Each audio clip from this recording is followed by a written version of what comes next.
My name is Richard Krause. I'm a librarian subject specialist in the Business and Economic Department of the Central Library in downtown LA for the Los Angeles Public Library.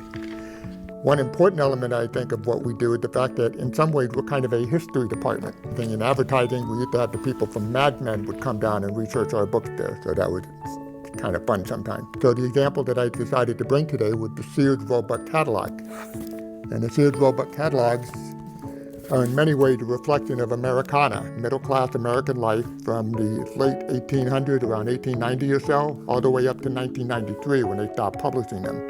And the LA Public Library has a good selection of them. Some of them are reproductions, some of them are original actual catalogs that people donated to us, and some of them, like this one from 1961, is a special edition that Sears would print for large public libraries because they wanted to preserve their record. So that's why we have some of these. And so in many ways, I think of Sears Roebuck as being the old 20th century version of what we consider Amazon to be today. And so Sears Roebuck would sell virtually almost anything. In the very early days, you could buy a house from Sears Roebuck. They would do prefabricated factory-made housing. You could buy that.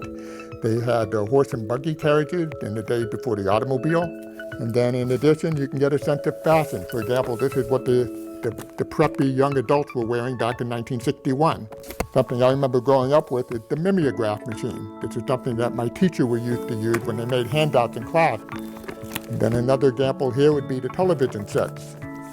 And here back in those days, television sets were actually considered a piece of furniture, so they created an entire set that could be placed in your living room and look very nice. And so that's just a little sampling of what Sears Roebuck catalog has, and I think it provides a good slice of life. It's a good way of looking at consumer trends, fashion, technology, what American daily life was like. And in modern times, I think someone who's an author or a playwright or someone doing stage design, they could look at these catalogs and get a sense of what people were wearing, what they were doing, and what life was like.